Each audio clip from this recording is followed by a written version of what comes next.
Friends, the brightest star in the sky के part 2 में आपका स्वागत है। और अगर इसके पहले आपने इसका पार्ट 1 नहीं देखा है तो आप ऊपर आई बटन पे क्लिक करके देख सकते हैं। तो चलिए सेकंड पार्ट को भी बिना देर किए हुए शुरू करते हैं। और अगर आपने मेरे चैनल को सब्सक्राइब नहीं किया है तो सब्सक्राइब कर लीजिए और अगर ये वीडियो पसंद आए तो इसे लाइक जरूर करिएगा। तो जहाँ जेंग जेंग अभी भी बाइजू के अपने लिए फीलिंग्स को लेकर अनजान है, वहाँ जीरोई भले ही जेंग जेंग से ब्रेकअप कर लिया है लेकिन अभी भी जेंग जेंग उसके लिए खास है। आई वॉन्ट टू से उतनी भी नहीं पर है। तो इसीलिए जीरोई अपना पहला सॉन्ग रिकॉर्ड करने के बाद उसे जेंग जेंग को सबसे पहले सुनाना चाहता है, पर जेंग जेंग उसे टेक्स्ट करती है कि वो बिजी है। तो उसका मैसेज पढ़ने के बाद जीरोई इमोशनल हो जाता है और उसके आंखों से आंसू की धाराएं बहने लगती हैं। तो आगे जीरोई जेंग जेंग को अपने फर्स्ट सॉन्ग की रिकॉर्डिंग सुनाता है और दोनों ही थोड़े से इमोशनल हो जाते हैं। लेकिन आगे फिर वहाँ पे बाइजू आ जाता है और पूरा माहौल एक बार फिर से बदल जाता है।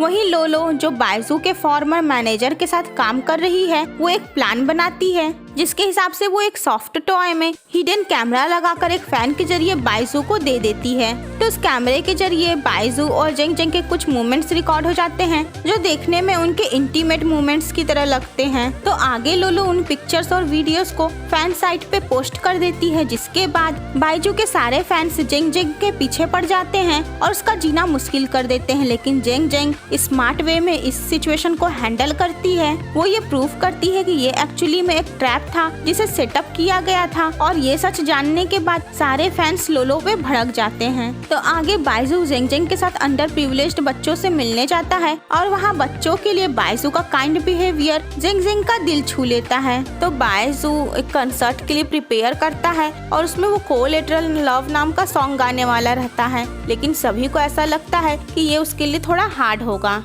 तो जेंग जेंग बाइजू के साथ कार में जा रही थी और वो भी उससे यही कहती है और ऊपर से वो तो ये भी कह देती है बाइजू जीरोई के सेम रेंज में नहीं है और इस गाने के लिए जीरोई ठीक रहेगा। तो ये बात बाइजू को बुरी लग जाती है उसके ईगो की वजह से और वो अपना कार रास्ते में ही रोक देता है और उसके बाद जेंग जेंग को रास्ते में ही उतार कर वहाँ से चला जाता है। तो जेंग जेंग बेचारी रोड पे अकेली पड़ जाती है कि आगे तभी बाइजू का एक फ्रेंड वहाँ से गुजरता है। वो जेंग जेंग को अकेला देखकर उसे ऑफर देता है कि वो उसे बीजिंग तक ड्रॉप कर देगा।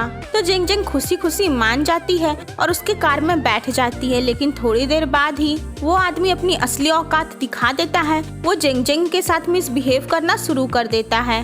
तो जेंग जेंग उसे कार रोकने के लिए कहती है ताकि वो कार से उतर सके, लेकिन वो कार नहीं रोकता है। तो जेंग जेंग जबरदस्ती कार को रोकने की कोशिश करती है और इसी वजह से वो कार जाकर क्रैश हो जाता है। फिर जेंग जेंग कार में से बाहर निकलती है और वहाँ से भागने की कोशिश करती है, लेकिन वो आदमी उसे पकड़ लेता है और उसके साथ मिसबिहेव करता है। तो जेंग जेंग को सेव करने के लिए एक बार फिर से ड्रामा का हीरो पहुँच जाता है, यानी बाइजू वहाँ पहुँचकर उसके ऊपर पंचेस की बौछार करने लगता है और कहता है कि उसकी हिम्मत कैसे हुई कि वो जेंग जेंग को हाथ लगाया।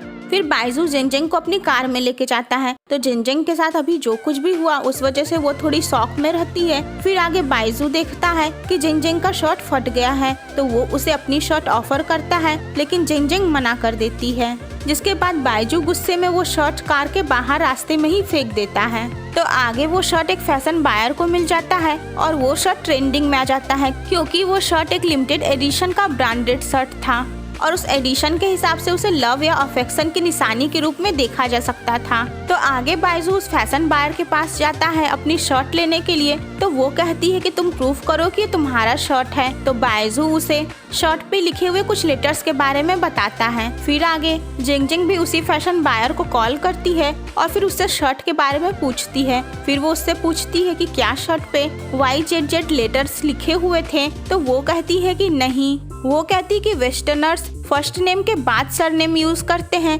इसलिए वो लेटर्स ZZY है। तो जेन जेन जान जाती है कि ये उसी का नाम लिखा हुआ है, यांग जेन जेन। जिसके बाद जेन जेन को ये रियलाइजेशन हो जाता है कि बाइजू उसे लाइक करता है, लेकिन उसके बाद वो ये वंडर करने लगती है कि क्या वो भी बाइजू को लाइक करती है।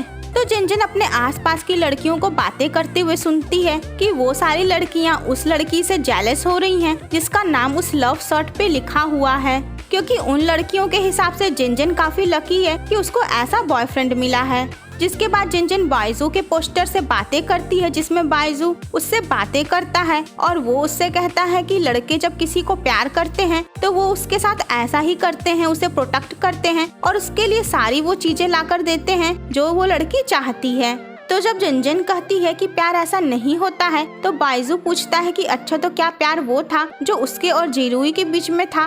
तो जिनजिन शांत हो जाती है। बाइजू कहता है कि दरअसल जिरुई कभी उसके दिल में था ही नहीं, क्योंकि उसके दिल में जो है वो तो वो खुद है, यानी कि बाइजू।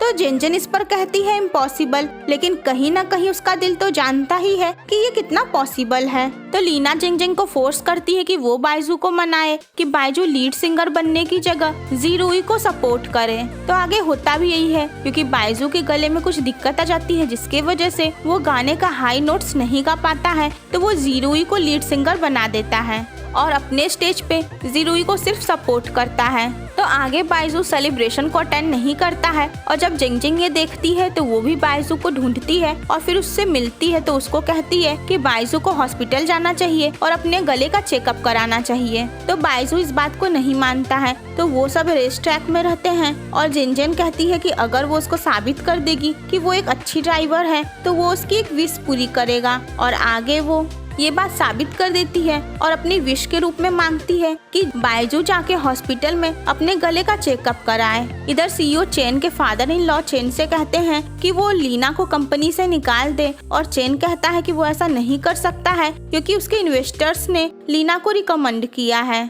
जिसके बाद उसके फादर गुस्सा होते हैं और वो कहते हैं कि वो अपनी बेटी को और दुखी होने नहीं देंगे, इससे अच्छा है कि चेन उनकी बेटी को डिवोर्स दे दे।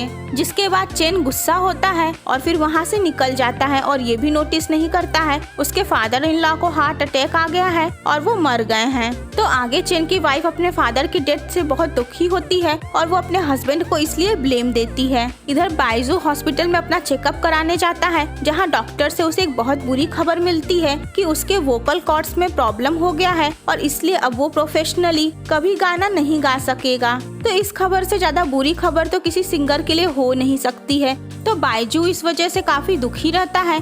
फिर आगे वो जिनजिन के साथ अम्यूजमेंट पार्क जाता है। तो वहाँ पे दोनों साथ में खुशी खुशी टाइम स्पेंड करते हैं और थोड़ी सी मस्ती करते हैं। और उसके बाद दोनों आगे जब फेरिस व्हील में बैठते हैं तो बाइजू फाइनली जिनजिन से अपना लव एक्सप्रेस कर ही देता है। और जिसके बाद आगे बाइजू जिनजिन से कहता है कि अब वो ऑलरेडी डेट कर रहे हैं और अब से उसकी जो कुछ भी विश रहेगी, वो जो भी चाहेगी वो उसको देगा। तो फाइनली बाइजू और जिनजिन दोनों की लव स्टोरी ट्रैक पे आ ही गई। तो आगे जिनजिन की फ्रेंड जी युआन जिनजिन से बताती है कि वो जिरुई से प्यार करती है। तो आगे जिनजिन को बाइजू की बहन का कॉल आता है जो उसे बताती है कि उसके डैड बाइजू को हमेशा के लिए अमेरिका भेज रहे हैं और उसे वापस चाइना नहीं आने देंगे, क्योंकि वो नहीं चाहते हैं कि बाइजू अपनी सिंगिंग को कंटिन्यू रखे और वो चाहते हैं कि बाइजू उनकी कंपनी संभाले। तो ये सुनने के बाद जिनजिन फौरन एयरपोर्ट की तरफ रवाना होती है। तो एयरपोर्ट पहुंच के जिनजिन झूठी रिपोर्ट करके बाइजू और उसके डैड को अमेरिका जाने से रोक लेती है और इसी वजह से बाइजू के डैड जिनजिन के ऊपर गुस्सा होते हैं। तो आगे जिनजिन और बाइजू को गुए जो कि एक सेफ रहते हैं उनसे पता चलता है कि मंगोलिया में एक डॉक्टर हैं जो कि बाइजू के गले का इलाज कर सकते हैं। जिसके बाद बाइजू और जिनजिन उस डॉक्टर के पास जाने के लिए तैयार होते हैं ताकि वो बाइजू का इलाज करवा सके। इधर जी युआन जिरुई को पटाने की पूरी कोशिश करती है और वो जिरुई से अपने प्यार का इजहार भी कर देती है।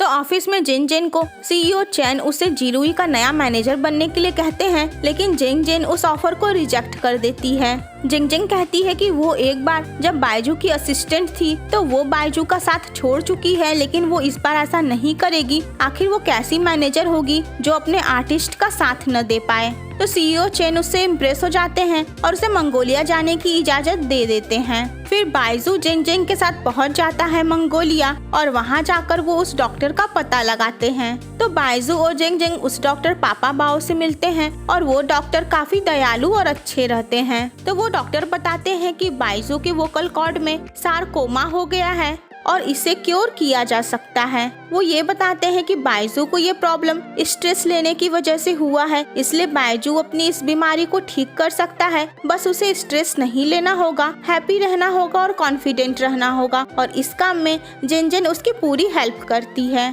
तो बायजू और जेंग जेंग मंगोलिया में हैप्पी मोमेंट्स स्पेंड करते हैं, और बायजू जेनजेन से बताता है कि हॉलीडेज पे वो अपनी फैमिली के साथ ऐसी ही जगहों पे जाया करता था। तो बायजू आसमान की तरफ देखकर कहता है कि मैं कभी भी आसमान का सबसे चमकीला सितारा नहीं बन पाऊंगा। तो जेनजेन कहती है कि तुम्हें आसमान का सबसे ब्राइटेस्ट स्टार बनने की क्या जरूरत है, क्योंकि हर सितारे की अपनी चमक होती है और हर सितारे की अपनी खूबसूरती होती है, और इसी तरीके से नाइट स्काई ब्राइटेस्ट हो सकता है। इधर जेनजेन को पता चलता है सीईओ चेन से कि उन लोगों ने बायजू को अब स्टार एंटरटेनमेंट से हटा दिया है, और जेनजेन इस बात को सुनकर दुखी हो जाती है। तो आगे बायजू और जेनजेन को पता चलता है कि गुवे ग्रैमी अवार्ड विनर हैं, और फिर आगे गुवे बायजू के मेंटर बन जाते हैं, जो उसे बेसिक से सिंगिंग सिखाते हैं, क्योंकि बायजू ने कभी भी फॉर्मल सिंगिंग की ट्रेनिंग नहीं ली थी। इधर जिरुई के पास अब पॉपुलरिटी, सक्सेस, बंगला गाड़ी सब हो गया है, तो अब उसे प्यार की कमी खलने लगी है। वो जेनजेन को मिस करने लगा है, और जब वो देखता है कि जिया यान उसके पीछे ही पड़ी हुई है, तो वो उससे साफ साफ कह देता है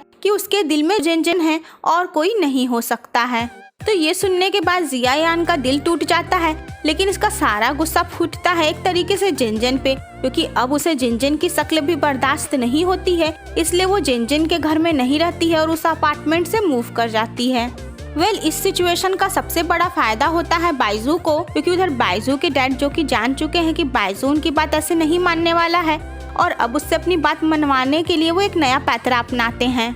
वो बायजू से वो सारा पैसा और सुख सुविधा वापस छीन लेते हैं, जो कि एक अमीर बाप से बेटे को मिलती है। यहाँ तक कि वो बायजू को उसके घर से भी बाहर निकलवा देते हैं, क्योंकि टेक्निकली वो तो उनका ही होता है। तो नाउ बायजू एक अमीर बाप की गरीब औलाद हो गया है, और उसके पास कोई रहने का ठिकाना भी नहीं है, तो इसलिए वो जेनजेन के अपार्टमेंट में रहने आता है। तो बायजू जेनजेन के साथ उसकी सिंपल लाइफ को एंजॉय करता है, और इस बीच में हमें बायजू और जेनजेन के स्वीट और हैप्पी मोमेंट्स देखने के लिए मिल जाते हैं। इधर स्टार कंपनी एक सिंगिंग कंपटीशन अनाउंस करती है, लेकिन उसमें वो बायजू को शामिल नहीं करती है। इधर सीईओ चेन की वाइफ सीईओ चेन पे गुस्सा होती हैं और उससे पूछती हैं कि तुमने बायजू को केवल अपनी कंपनी से इसलिए सस्पेंड किया है क्योंकि तुम्हारा झगड़ा बायजू के फादर से है। आगे बायजू सीईओ चेन से मिलने जाता है और उनसे पूछता है कि क्या मैं इस कंपटीशन में हिस्सा ले सकता हूँ। तो सीईओ चेन कहते हैं कि वो इस बारे में कोई भी एडवाइस नहीं देना चाहेंगे, क्योंकि अगर बायजू इस कंपटीशन में हारा तो उसके लिए उसका करियर खत्म ही हो जाएगा। इधर बायजू के डैड जेनजेन को मिलने के लिए बुलाते हैं और उससे कहते हैं कि जेनजेन को बायजू को समझाना चाहिए कि वो ये सिंगिंग वुंगिंग का चक्कर छोड़ दे और अपने फैमिली बिजनेस को संभाले।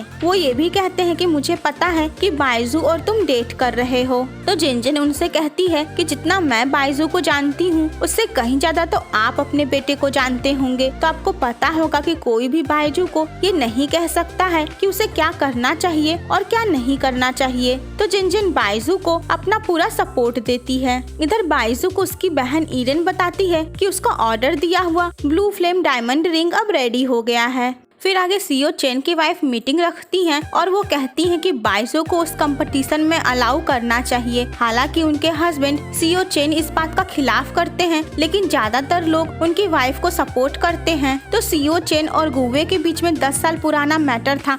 तो सीईओ चेन आगे गुवे से मिलने आते हैं और उनसे माफी मांगते हैं, लेकिन वो कहते हैं कि अगर उन्हें दोबारा मौका मिलेगा तो वो फिर से वही करेंगे जो उन्होंने 10 साल पहले किया था। तो दरअसल सीईओ चेन के ऊपर सक्सेस का भूत सवार था और इसके लिए वो किसी को भी पीछे ढकेल कर आगे बढ़ने के लिए तैयार थे, और ऐसा ही कुछ 10 साल पहले उन दोनों के बीच में हुआ था।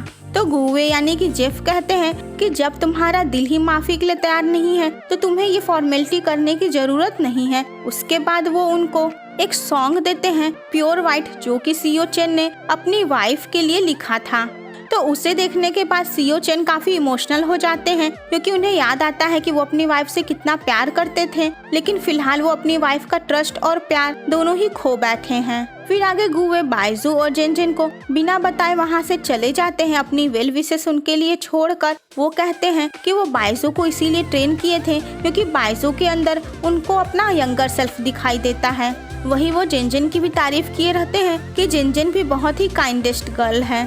इधर सीईओ चेन की वाइफ बाइजू के एप्लीकेशन को अप्रूव करने जाती है, लेकिन तभी वहाँ पे सीईओ चेन आते हैं और वो खुद उस एप्लीकेशन पे साइन करके उसे अप्रूव कर देते हैं। जिसके बाद बाइजू और जेनजेन मैक्सिको में कैनकन जाते हैं जहाँ पे ये कंपटीशन रहता है। तो वो वहाँ पे जस्टिन को ढूंढते हैं जिसे कि गुवे ने रिकमेंड किया था और कहा था कि वो बाइजू को म्यूजिक में गाइड करेगा, बट उन्हें वहाँ पे जस्टिन मिलता नहीं है।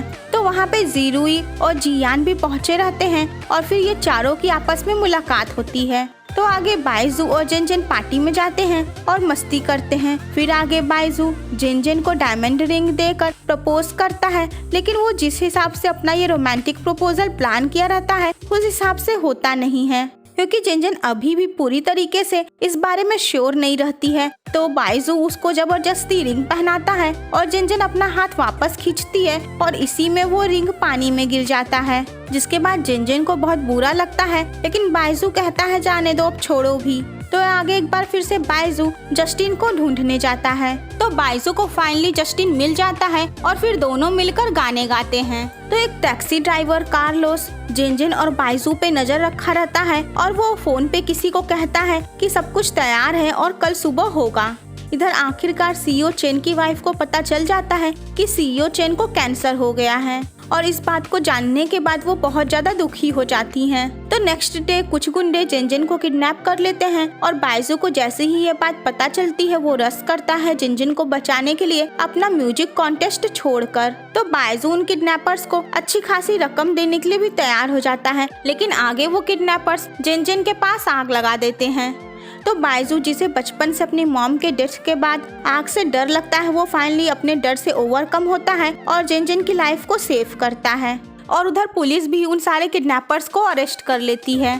तो उधर जीरुई उस कॉन्टेस्ट को जीत जाता है और काफी खुश होता है। फिर आगे बाइजू उसी जगह पे जाता है जहाँ पे वो रिंग पानी में गिरी रहती है और फिर वो पानी में जाके उस रिंग को ढूंढता है और आखिरकार उस रिंग को पा ही लेता है। तो आगे वो जेनजेन को सरप्राइज करना चाहता है, इसलिए वो जेनजेन से झूठ बोलता है कि उसे तो वो अंगूठी नहीं मिली और उसके बदले में वो उसे एक सेल से प्रपोज कर रहा है। तो वो उस सेल को अपने अंगूठे पे रखा रहता है और जेनजेन जब उस सेल को हटाती है तो वो देखती है कि उसके अंगूठे में ऑलरेडी वो रिंग रहता है। तो जेनजेन रिंग देख के सरप्राइज हो जाती है और दोनों खुश होते हैं। तो आगे बाइजू जेनजेन को अपने डैड से मिलाने ले आता है उनका अप्रूवल लेने के लिए। तो जेनजेन बाइजू के डैड को एश्योर कराती है कि वो बाइजू के लिए एक अच्छी पार्टनर साबित होगी और साथ ही वो ये कहती है कि वो अक्सर उनसे मिलने आया करेगी ताकि बाइजू के डैड और जेनजेन एक दूसरे को अच्छे से जान सके। तो एट लास्ट में बाइजू के डैड भी बाइजू की चॉइस को एक्सेप्ट कर ही लेते हैं। तो बाइजू का नया म्यूजिक वीडियो काफी हिट होता है और लोग उसे पसंद करते हैं और बाइजू एक बार फिर से अपनी पॉपुलैरिटी और सक्सेस पाने लगता है। इधर सीईओ चेन अमेरिका जाते हैं अपना ऑपरेशन करवाने के लिए और उनकी वाइफ भी उनका साथ देती हैं और उनके साथ जाती हैं। और वहीं उधर जीरुई भी फाइनली जियान को थोड़ा थोड़ा लाइक करने ही लगा है और इनकी भी लव स्टोरी शुरू हो गई है। तो एक साल बीत चुके हैं और जेनजेन बाइजू के साथ एक बार फिर से वापस स्टार एंटरटेनमेंट कंपनी आती है और बाइजू अब तक एक इंडिपेंडेंट स्टार बन गया है। तो इस तरीके से इस ड्रामा की हैप्पी एंडिंग होती है और आई होप आपको ये वीडियो पसंद आया होगा। तो लाइक शेयर और कमेंट करना मत भूलिएगा और मिलते हैं नेक्स्ट वीडियो में। तब तक के लिए bye bye and take care.